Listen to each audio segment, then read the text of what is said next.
بسم الله الرحمن الرحيم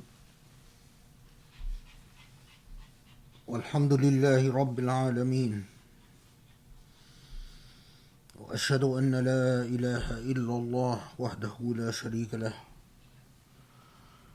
وأشهد أن محمدا رسول الله.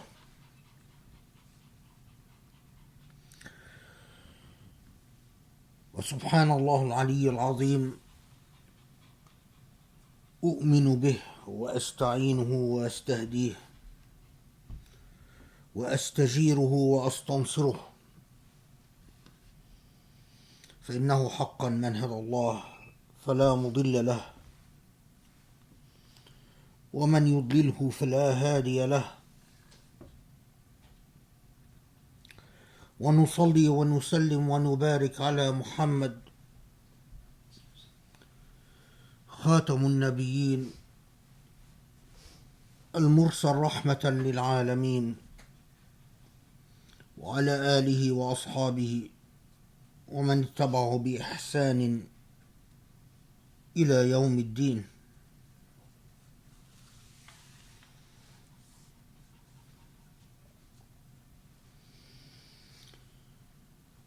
We are in the blessed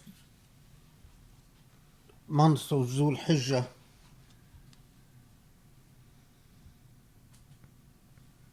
the month honored in the Islamic tradition, noted by the Prophet ﷺ in so many hadiths.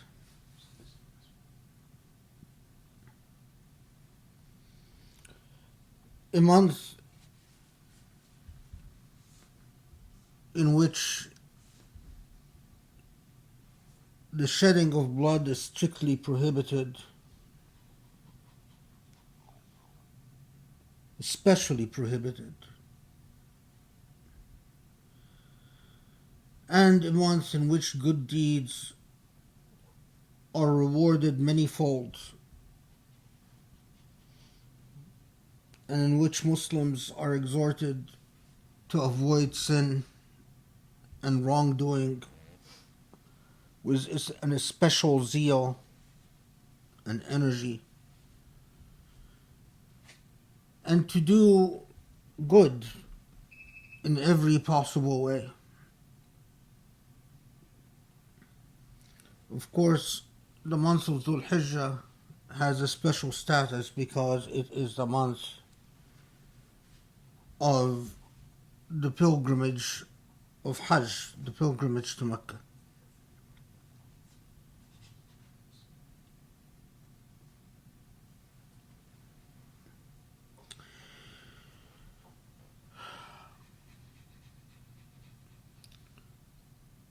I want to bring attention to two things that might seem unrelated, but in fact they are. Like a lot of things in our world is increasingly small and interconnected. But in this month, because it's an especially blessed and holy month, we cannot forget those who cannot share whatever good Muslims might be able to engage in. I'll explain in a second. First,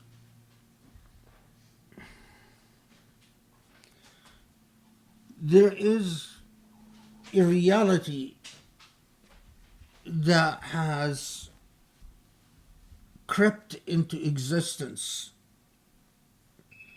and has become a fact in Mecca, a reality that is directly experienced by those who visit Mecca in these days. Of course, we are under the circumstance of the coronavirus and the pandemic, and Hajj this year has been limited and restricted. Unlike other years, there are not going to be millions visiting Mecca. But the reality that I speak of is the commercialization of Mecca. The last time I visited Mecca, which was in the 80s, early 80s. No, actually, I visited Mecca in the 90s, I forgot. I visited Mecca in the 80s and in the 90s.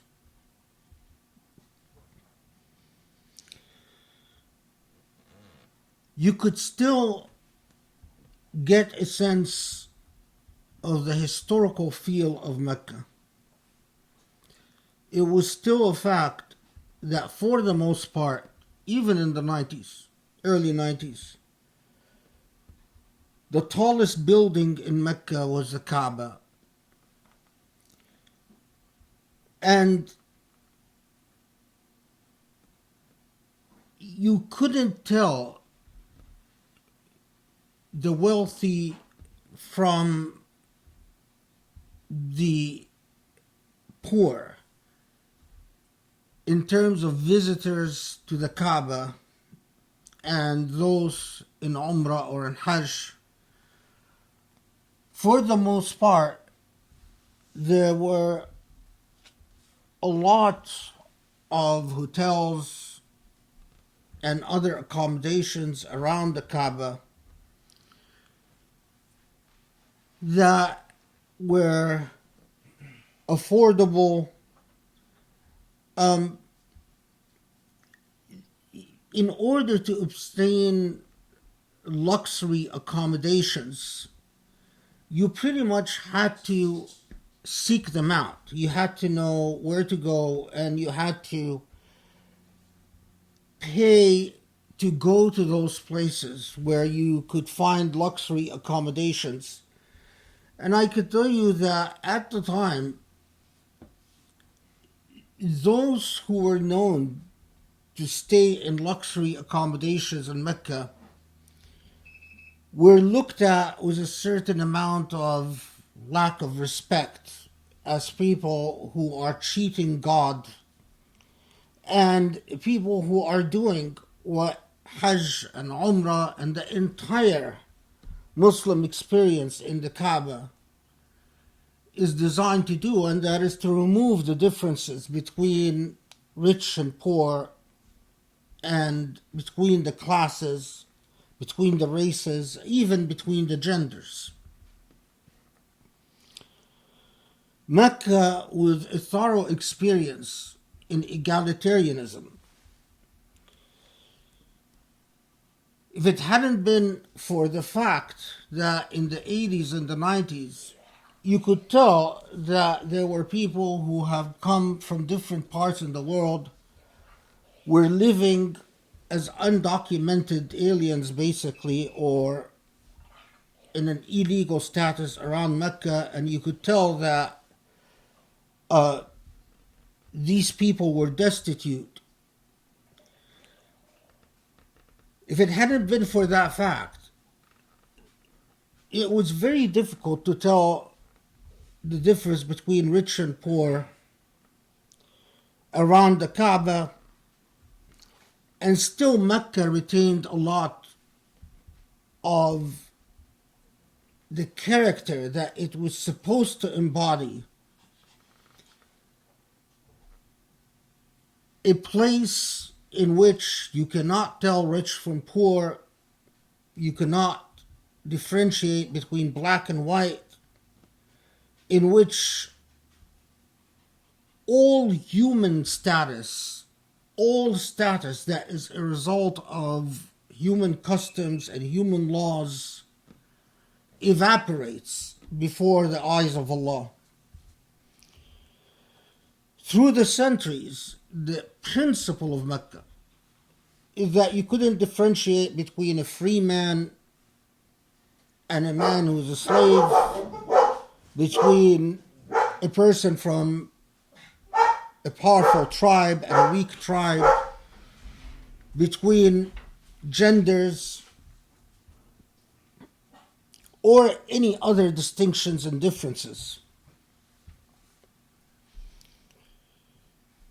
The most notable thing that I remember from the visits in the 80s and 90s was the rather notorious example of the palace built for the king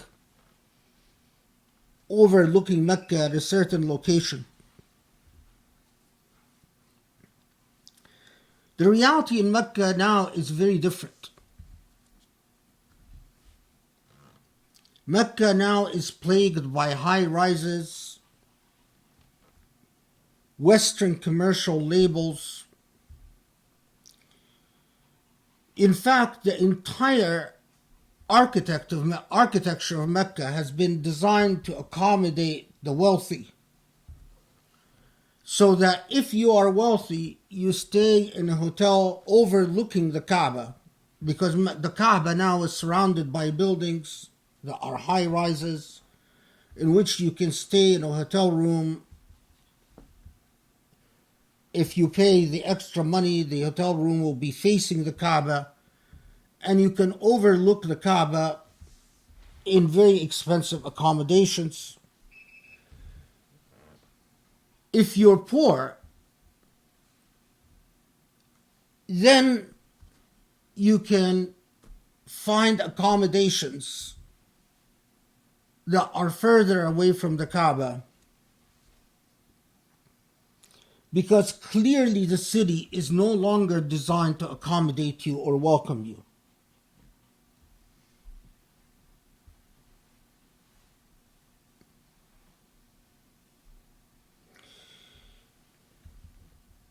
Some of us might not want and might resist drawing a connection between the pandemic and other things that had transpired in recent months and recent years in Mecca.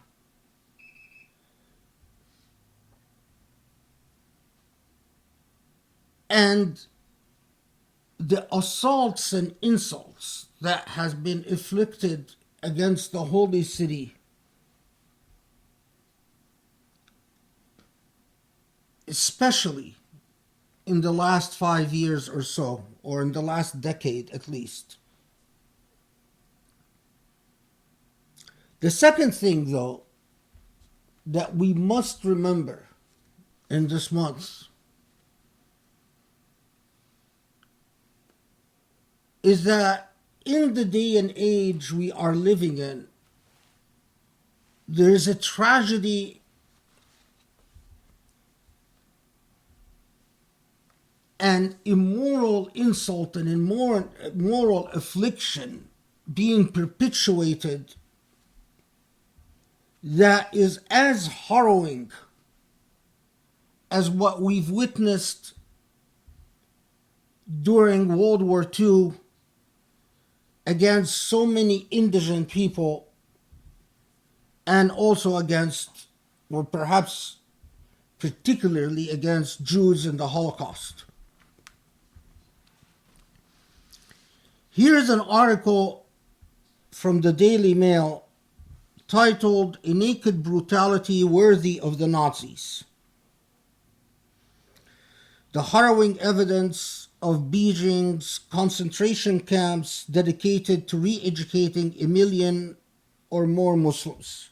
The real number of Muslims in concentration camps in China are not known. The estimates run from 1 million to several million. I'm actually going to do the unusual thing of reading from this article because I couldn't articulate what it has to say in my own words better. Dawn breaks in the crowded prison cell. Not everyone is asleep. Conditions are so cramped in the 70 square yard space that 15 of the 60 inmates have to stand to give others their turn to lie down. The lack of privacy is absolute. Toilet breaks are rationed, 2 minutes at a time, and in full gaze of the others. Glass walls, cameras, and microphones mean that every word and deed is recorded. Informants placed in each cell even note down what people say in their sleep and pass it on to the guards. As with every other day, the morning begins with compulsory singing of Communist Party songs praising the glorious motherland and its wise leader, the leader of China. Then their only meal of the day arrives. Watery cabbage soup served with a small lump of steamed dough. If they're lucky, they may get a few grains of rice as well. And then the medication arrives in the form of a white pill. To be sure they've taken it, the prisoners' mouths are roughly forced open and searched. The mysterious drug, a tranquilizer of some sort, soon induces a state of miserable mental numbness.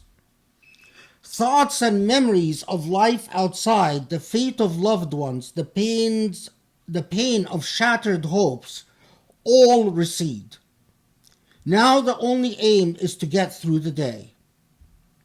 Such a scene is being played out in any one of China's secret concentration camps dedicated to re-educating 1 million or more of the country's Muslim Uyghur population in a network of hundreds of institutions built across 640,000 square miles of Western China, an area 7 times the size of Britain. Every detail of this harrowing description of life inside the Xinjiang Uyghur Autonomous Region, its native Uyghurs call it East Turkestan, comes from accounts that have trickled out of the region and from a huge package of internal Communist Party documents leaked last year by a brave official disgusted by the policies he was implementing. They are confirmed by survivor testimony collated by Rahima Mahmoud of the London office of the World Uyghur Congress and by Human Rights Watch, a New York-based campaign group. Internet detectives have also used publicly available satellite images to plot the growth of the camps. On Sunday, Beijing's UK ambassador was quizzed by Andrew Marr about drone footage taken in 2018, showing hundreds of Uyghur men kneeling, shaven-headed, shackled, and blindfolded, being led from a train in what appeared to be a transfer of prisoners. After a lengthy pause, an embarrassed pause, the ambassador responded with bluster and denial. Uyghur people enjoy peaceful, harmonious coexistence with other ethnic groups of people, he insisted, dismissing the footage as so-called Western intelligence.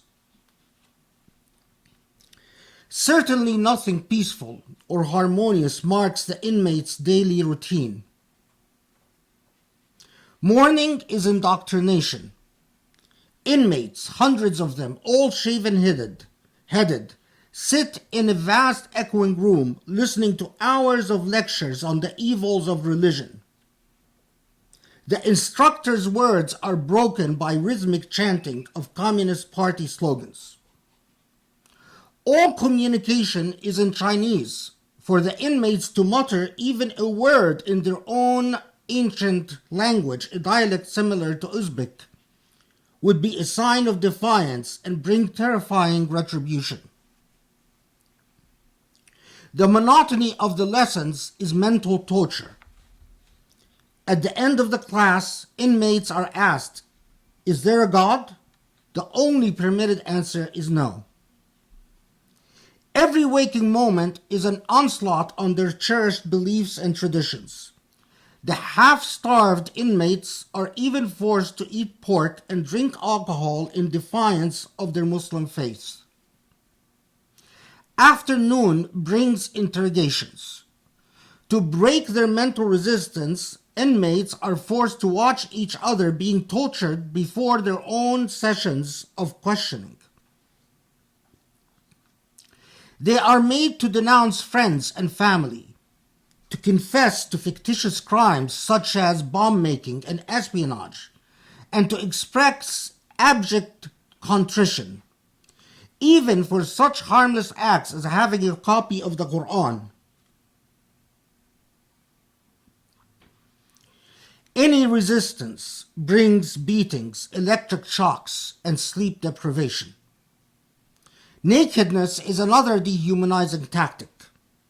Nudity is taboo in Islam, but prisoners of all ages are made to parade before each other and in view of the guards. For women, humiliating gynecological inspections are mandatory. Rape is routine. The prettier Muslim women disappear at night and weep silently during the day. An injection every 15 days appears to be forced contraception. Monthly periods cease. Worst of all is the dreaded orange tabard.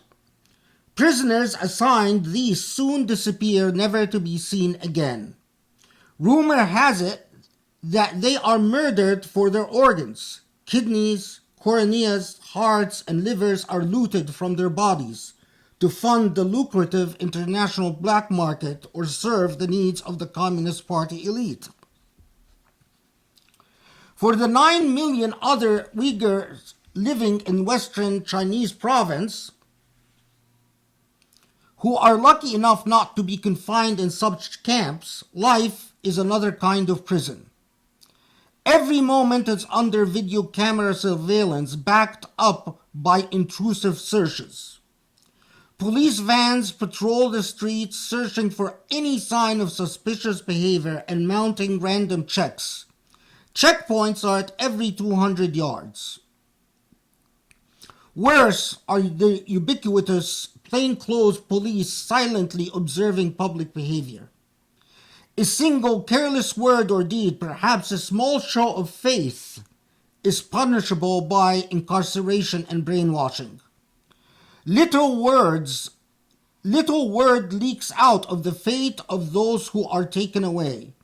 Their families are sometimes told that they died in traffic accidents. Those who return are so traumatized that they rarely speak of their ordeal. Possession of any books, newspapers, or any electronic material that could signal disloyalty to the Chinese God regime is punished, like the Quran. No expression of religious belief is permitted. Mosques are empty shells with worship staged only to deceive outsiders. Even a Quran or a prayer mat is a dangerous sign of disloyalty. The micromanagement extends to household possessions. Kitchen knives with blades longer than 4 inches, for example, must be engraved with a barcode identifying the owner and must be chained to a wall or table. Children are used as informers against their families. School classes are shown Arabic script and asked if they recognize that script. Those who unwittingly recognize it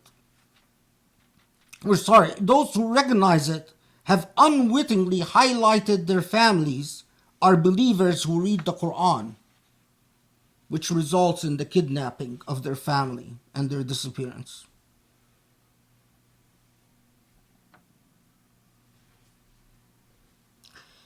The article goes on and on to document atrocity after atrocity.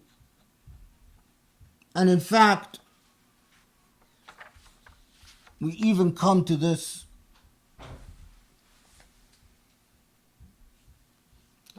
The fate of women left at home when their menfolk are sent to camps is particularly horrific. The men are sent to work camps and the women left behind. This is what happens to them. They are assigned a Chinese official to live in their home to monitor the family. These officials intrude into every aspect of domestic life and often insist on occupying the empty place in the marital bed. Such grotesque abuses of human rights have been underway for years, but they have leaped into public view in the West thanks to dogged work by investigators and the bravery of those who have fled. Only recently, one fortunate escapee said perhaps it is becoming even worse than the Nazis because they can combine the latest technology such as 24-hour surveillance everywhere with the most primitive methods of torture. The article goes on and on. Muslims living in concentration camps, being killed, harvested for their organs, women and sometimes even men raped systematically and regularly. Men who are not in concentration camps are forced to go work in work camps. Those in concentration camps already work in labor camps. And with the men absent, the women are forced to have sex with Communist Party officials.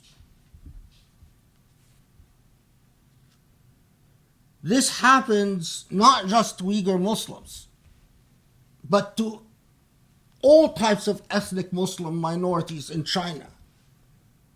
And it's been happening for years, and it's been happening now. Needless to say, no Muslims from China are allowed to perform Hajj.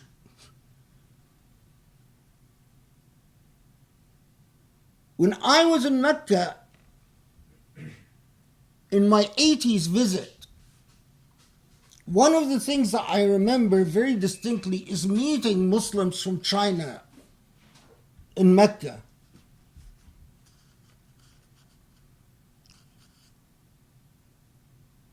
It's a long story, but I remember the Quran being beautifully recited by the leader of their group.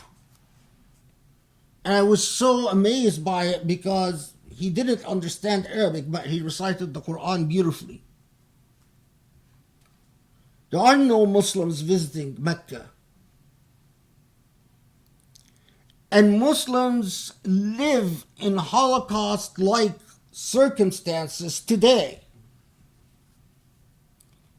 There's several points that I want to make here, and all of them are related and interconnected.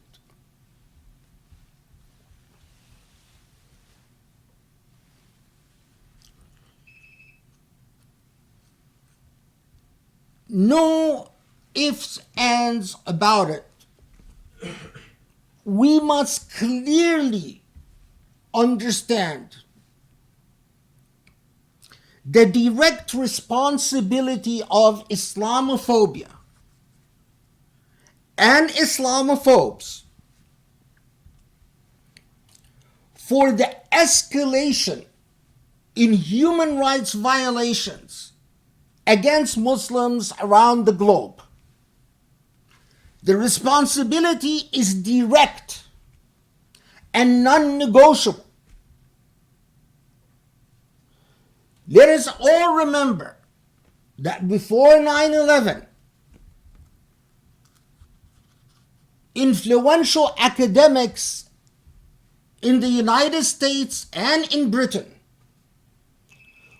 which carry the beacon of human rights around the world, proposed the clash of civilization thesis, a thesis which ultimately, whether intentionally or not, deprecated and degraded Muslims. Let us all remember that at the time the Bosnia genocide was going on, academics like Bernard Lewis wrote of the irreconcilable differences between Islam and Muslims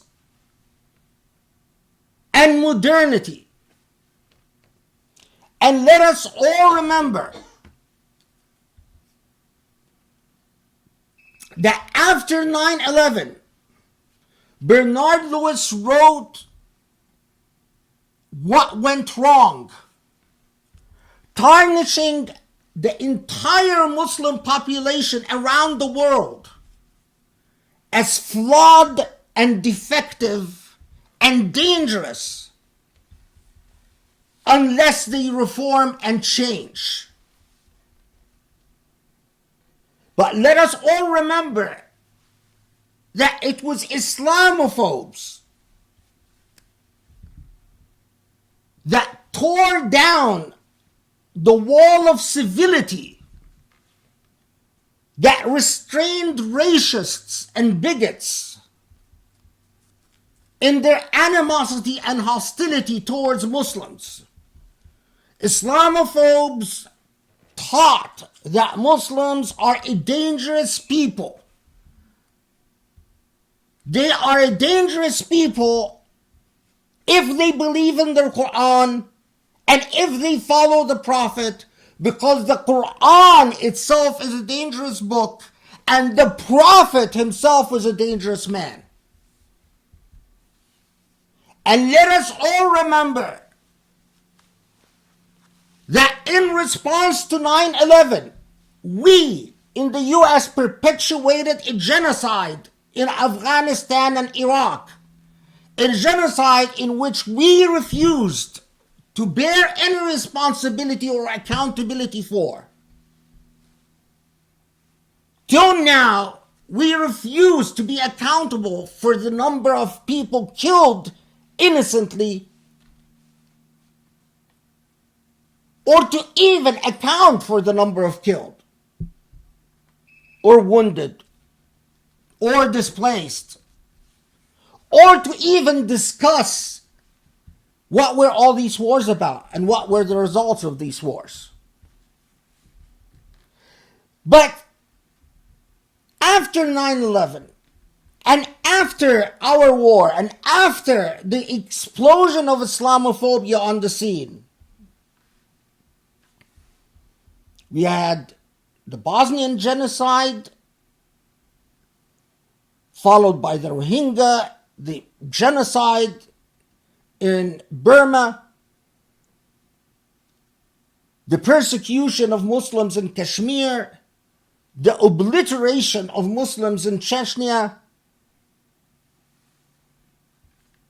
and of course, what developed in China.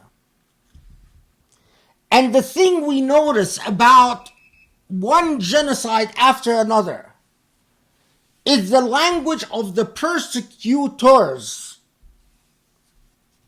is practically indistinguishable from the language that the Nazis used against the Germans in World War II. And it is also indistinguishable from the language of Islamophobes like Daniel Pipes and Robert Spencer in the United States and Britain and France and elsewhere. It is clear that Muslims are persecuted because of the same thought paradigms that spread like an evil plague in the minds of racists and bigots around the world.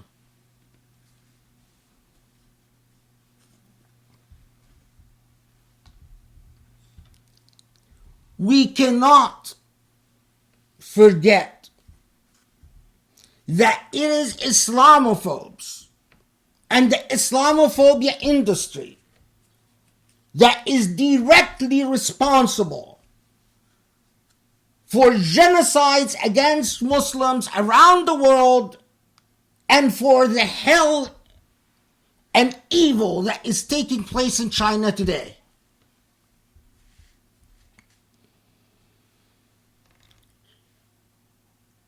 The second point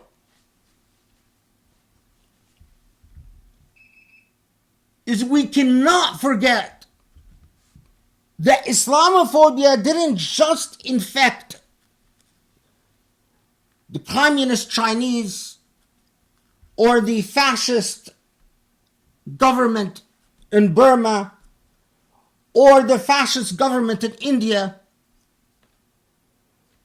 but it even infected the minds of Muslims themselves. So that we see the Emirati government talking about political Islam as if it is fascist Islam. And hearing the president of a major Muslim country like Egypt talk about 1.6 billion Muslims being a burden upon the world and a threat to the world. This is Sisi of Egypt, making the assumption that unless Islam is reformed, then the 1.6 billion Muslims are a threat to the world population.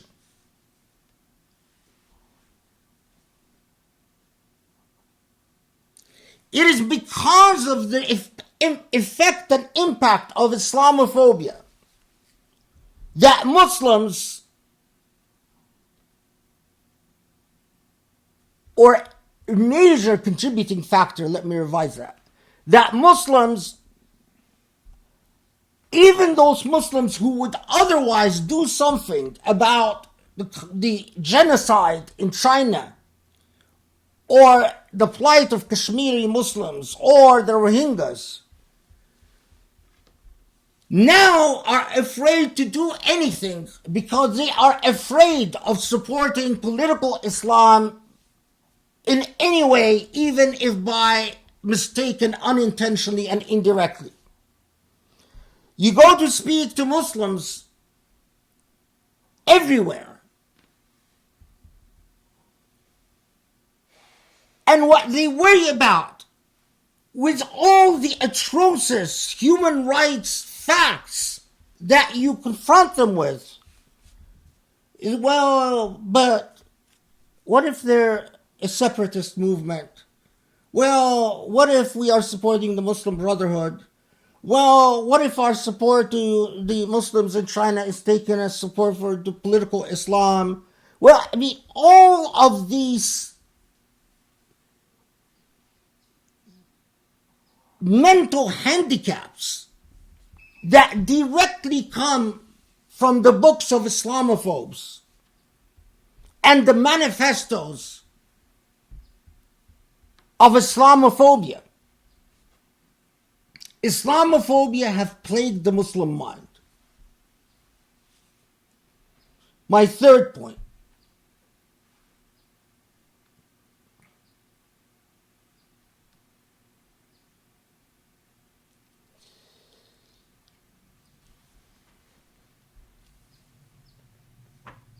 Islamophobes are directly responsible Islamophobia has penetrated the Muslim heart and soul. We have become racist against ourselves. We have become bigots, self-hating bigots. But third,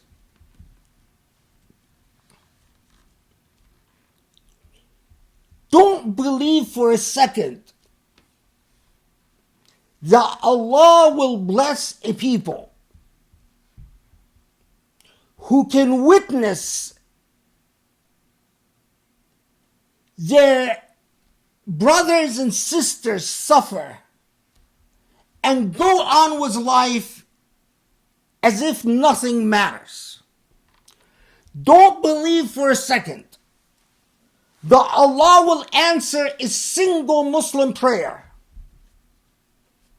as long as Muslims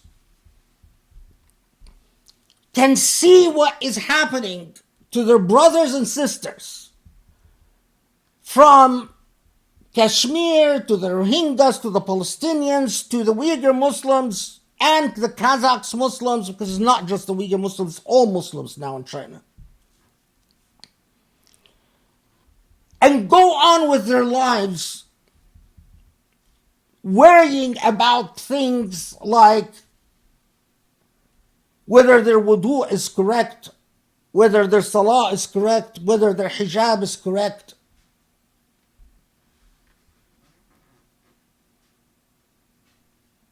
If the Prophet ﷺ taught that Muslims are as if a single body, what do you say about a people who walk around with their arms rotting and their legs rotting, and they go on shattering as if they haven't noticed? We call these people insane. Imagine if, as the Prophet ﷺ said, Muslims are a single body. If this Muslim body has rotting arms and rotting legs, and it goes on oblivious to the rot, talking about things that have to do with everything except what afflicts it and what plagues it, do you think God is going to respond or look at those people?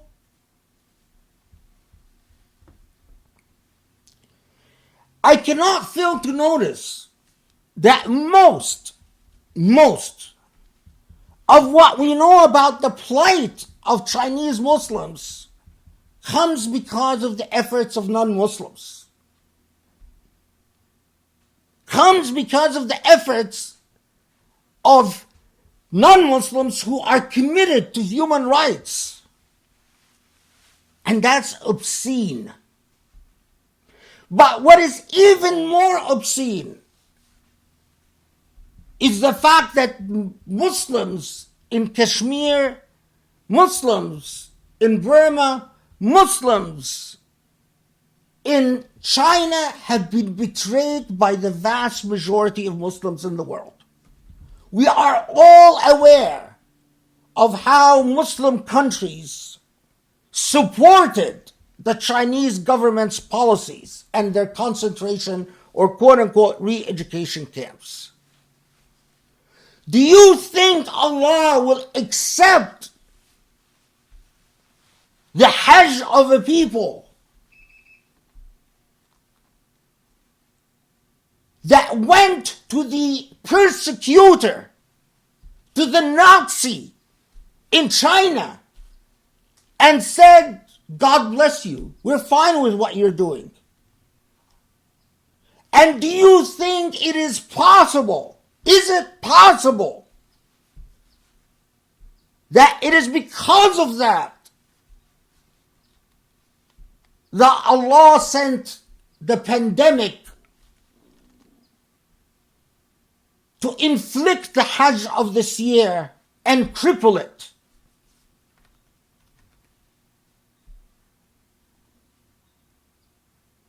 My fourth point.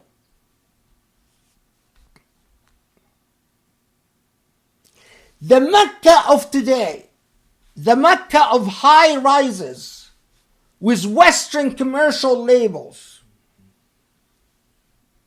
Hilton, Sheraton, whatever, all the Western labels.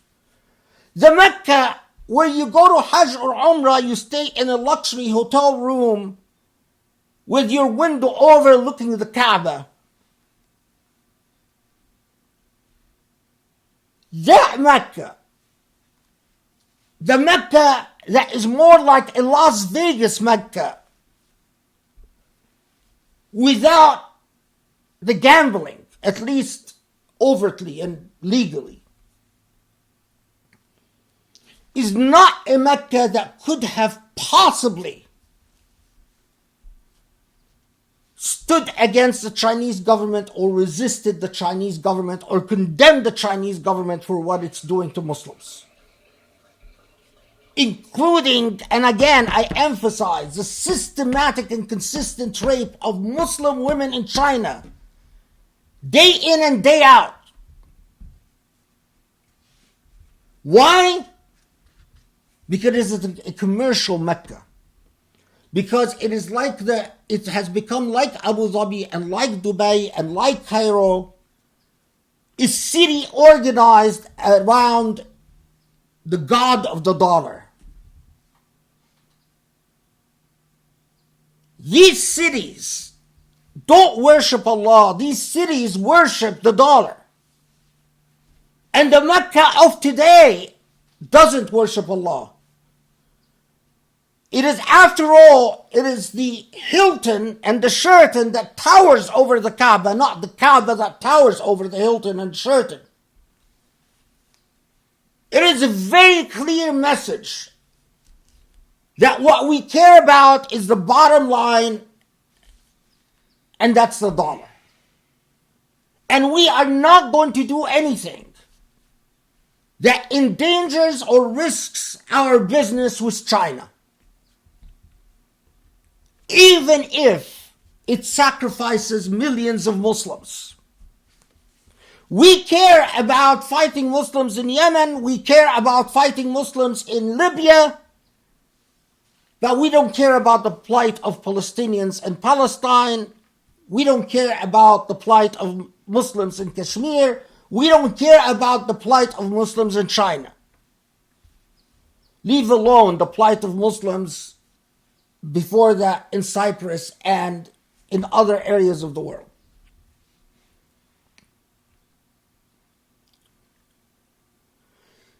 We cannot simply assume that this is another Dhul Hijjah, just like any other, with blissful ignorance. We cannot. It is not.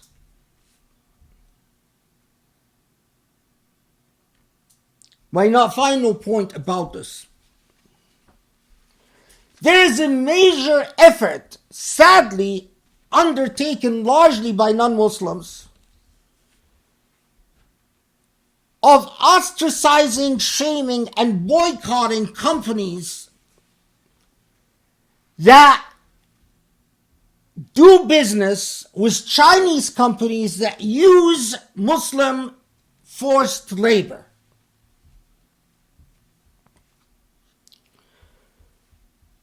Muslims are used like cattle. Except you wouldn't treat animals that way. To make products. And unfortunately, a lot of companies do business with Chinese companies that use Muslim forced labor. Why? Because it maximizes their profits.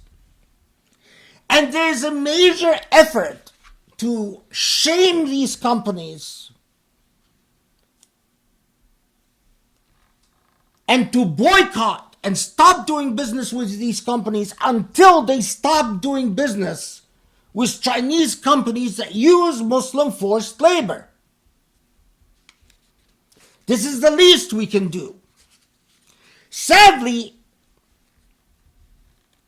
No Muslim country is spearheading this effort or even seems to care about this effort. But this is an effort that must be pioneered by Muslims in the West. Already, there are several organizations that are very active in this field. And inshallah, when we post this khutbah, I will ask the folks here to post the addresses or the contact information for these organizations.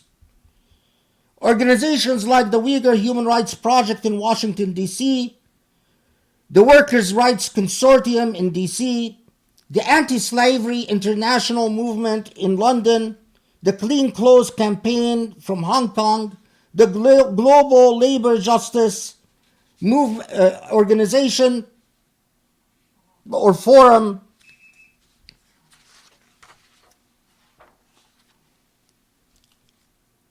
these organizations need our support and need our active engagement. Because the list of businesses that profit from the misery of Muslims is shocking and horrendous. Here's a partial list of companies that profit from the enslavement of Muslims, the torture of Muslims, and the rape of Muslims. Abercrombie and Fitch, Adidas, Amazon, Badger Sport, CNA, Kofra Holding, whatever, Calvin Klein, Carter's, Cerruti 1881, Costco, Cotton On, Dangerfield, Esprit, Fita, Gap, H&M, Hart Schaffner Marks, IKEA, Jack and Jones, Jean Sweat, LLB, Lacoste, Li Ning, Marks and Spencer, Mayer, Muhi, Nike, Patagonia, Polo Ralph Lauren, Puma, Skechers, Summit Resource International, Target Australia, Tommy Hilfiger, Onkyo, Victoria's Secrets, Woolworths, Zara, Zena. Companies that do business with companies that use Muslim forced labor and that keep the economies of the concentration camps in China going.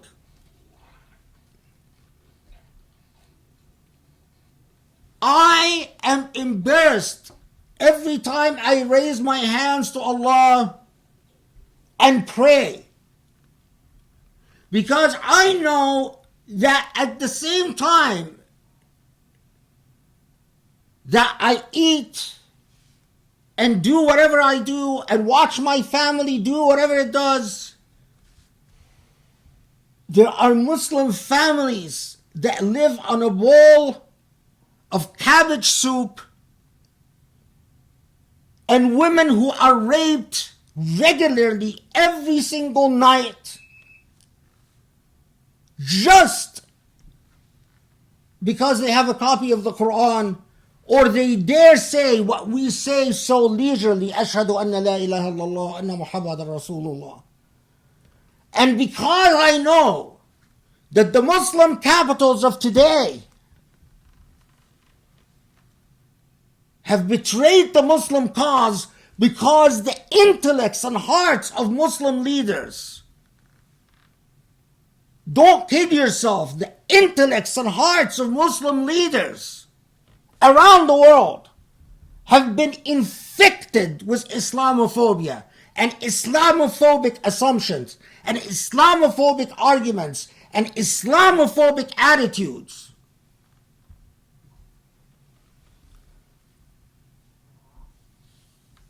I tell you who are the people who are going to be the most accountable in the hereafter.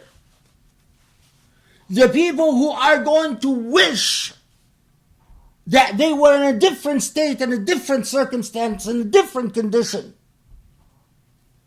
in the hereafter. It is wealthy Muslims. Every Muslim who Allah gave a lot of money to, who built a castle, bought expensive cars, bought homes in Beverly Hills or wherever, Malibu. In the final day when Allah asks you, you spent handsomely on yourself. What did you do about these Muslims? And at that point, when you have no answer,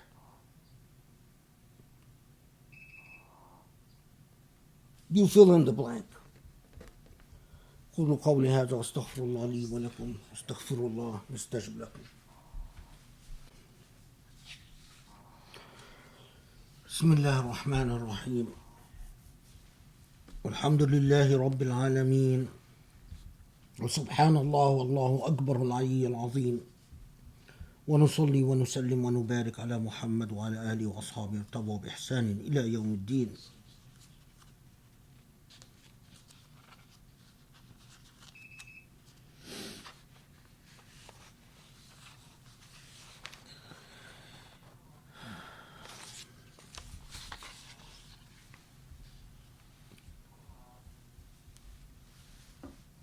The wise person is a person who lives an entirely reflective life, an introspective life, a life in which they learn to hold themselves accountable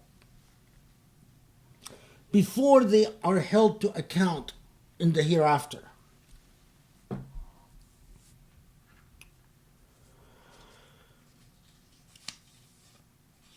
One of the stories that has stayed with me,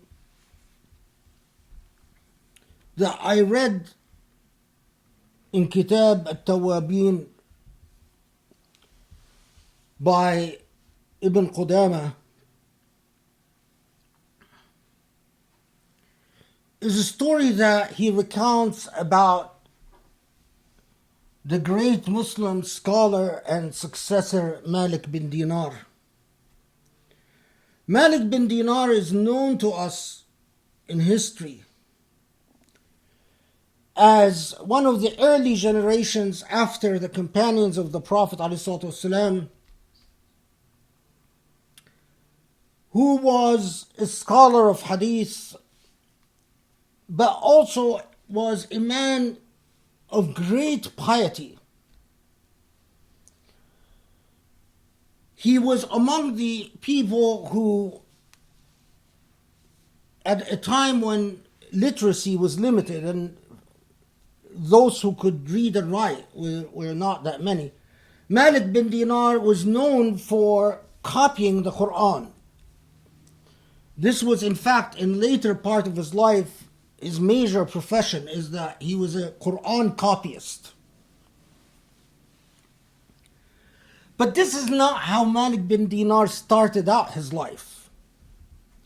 Although born in a good Muslim family, Malik bin Dinar, when he was a young man, went to work for the government of the time and worked as a soldier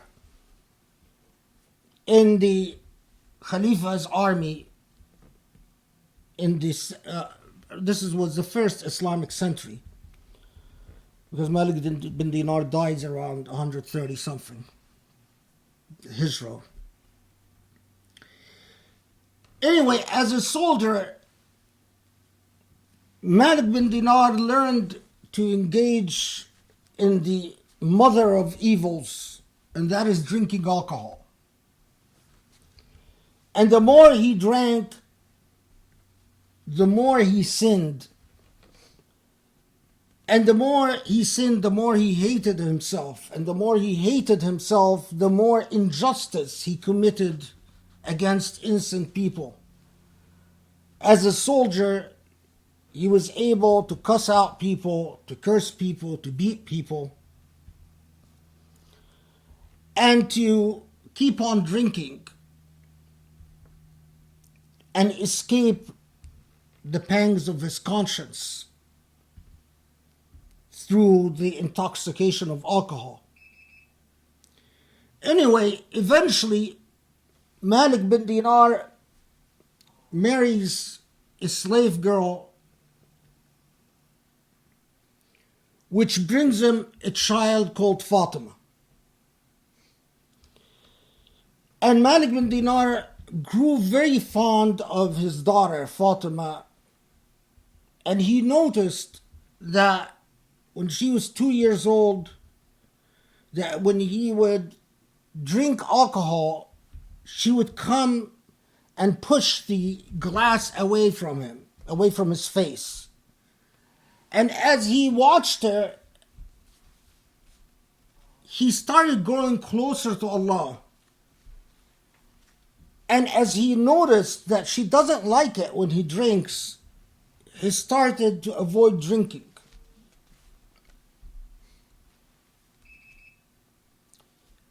And she became the light of his life. Playing with Fatima was the joy of his life, so much so that he quit his job as a soldier with the army or a policeman with the government and started praying again and started trying to revise and reform himself. When Fatima was about 3 years old, or actually towards the end of her, halfway through 3 years old, Fatima suddenly got sick and died.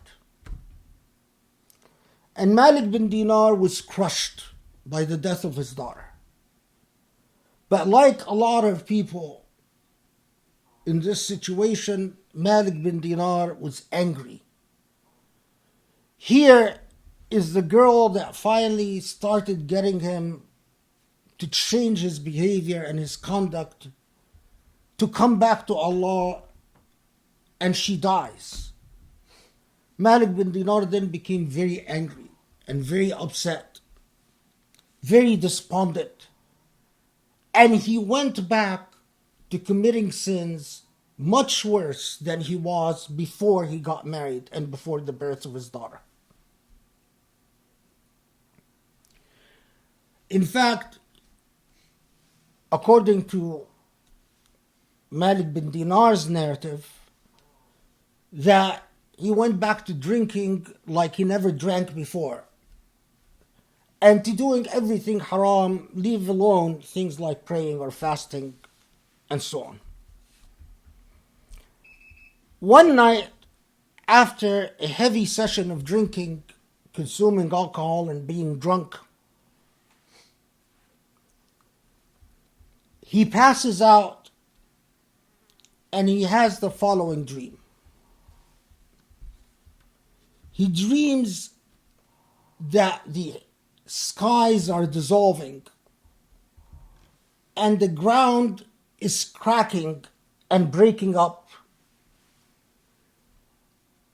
And lo and behold, he finds himself, he knows that it is the final day, and he hears names being called by a roaring voice. And as people go up to that voice, he sees their faces darken and blacken.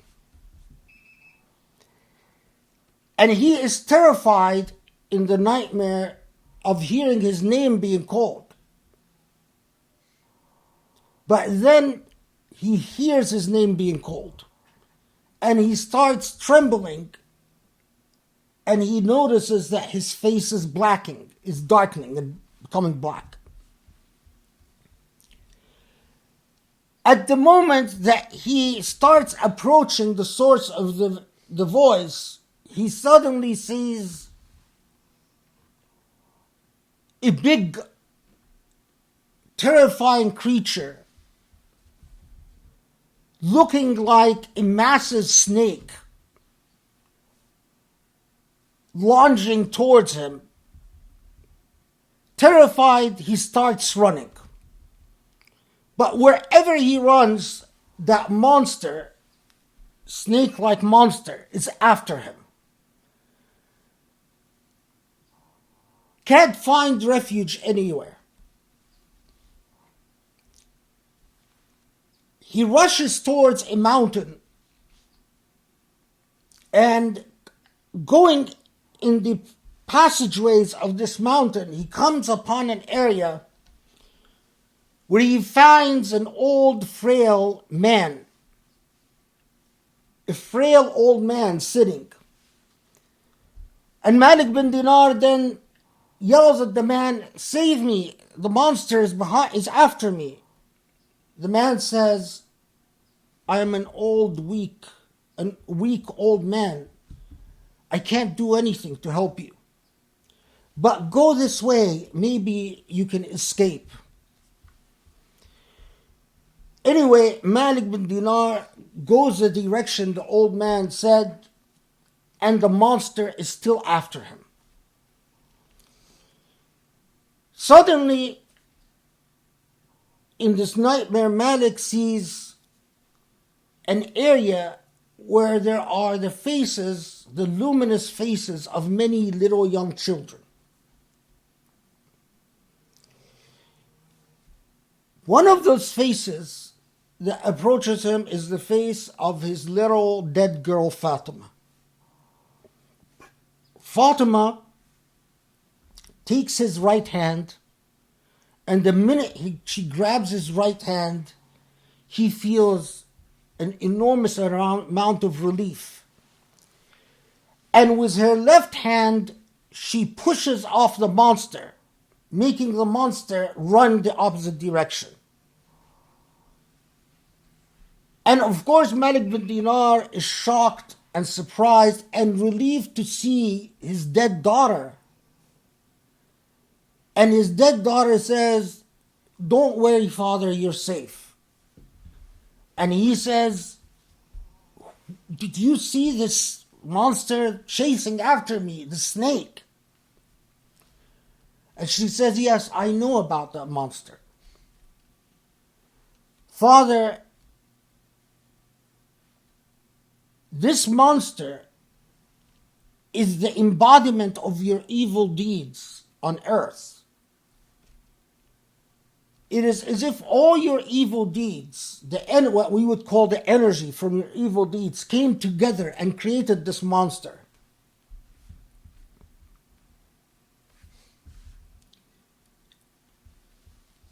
And the old man you met on the way here, the man who couldn't help you, that was the embodiment of your good deeds.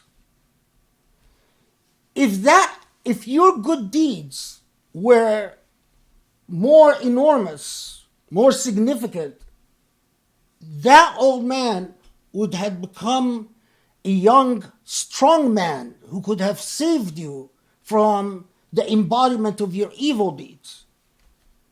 But your good deeds are weak and insignificant. And so they became this weak, frail old man who couldn't help you. While your bad deeds are so significant that they became this monstrous snake that is bound to consume you and destroy you." And then his daughter told him, recited the Quranic verse from Surah Al-Hadid, "أَلَمْ يَأْنِ لِلَّذِينَ كَفَرُوا أَن تَخْشَعَ قُلُوبُهُمْ لِذِكْرِ اللَّهِ." Isn't it time for those who have sinned, those who have gone astray? Sorry, أَلَمْ يَأْنِ لِلَّذِينَ آمَنُوا أَن تَخْشَعَ قُلُوبُهُمْ لِذِكْرِ اللَّهِ. Isn't it time for those who say they believe,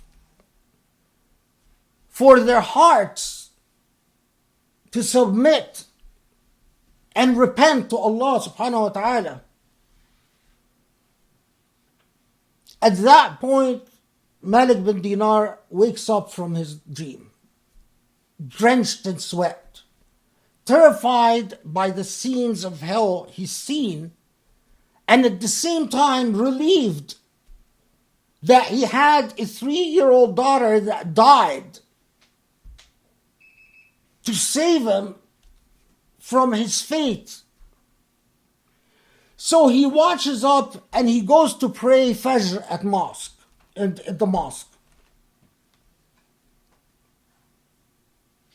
And at that Fajr prayer, the Imam recites, أَلَمْ يَأْنِ لِلَّذِينَ آمَنُوا أَن تَخْشَعَ قُلُوبُهُمْ لِذِكْرِ اللَّهِ.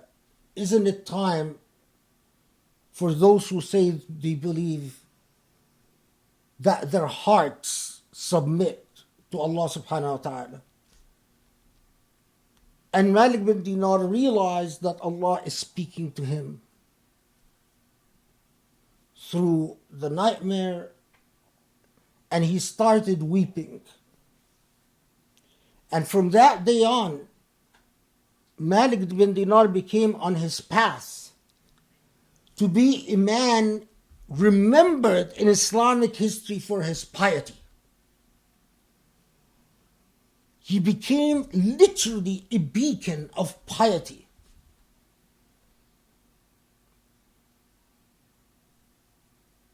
My point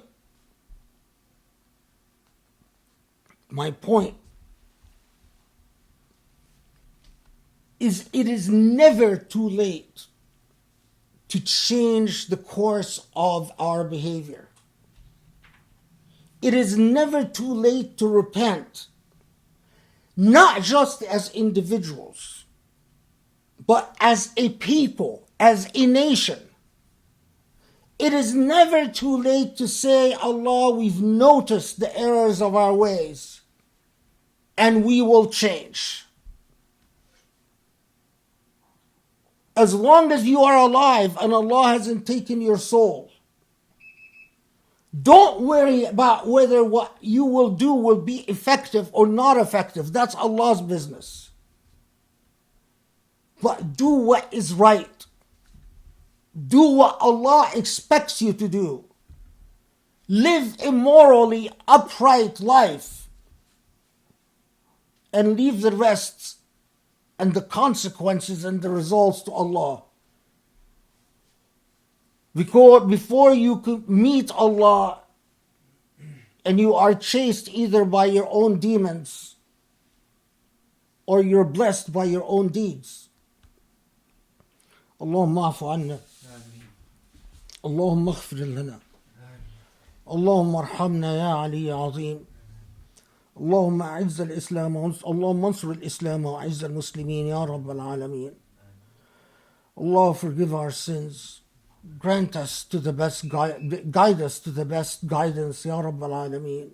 Grant us your light and forgiveness and your blessings. Grant us wisdom to reverse the course of our lives and make these lives more beautiful and more devout and more holy. Ya Ali ya Azim.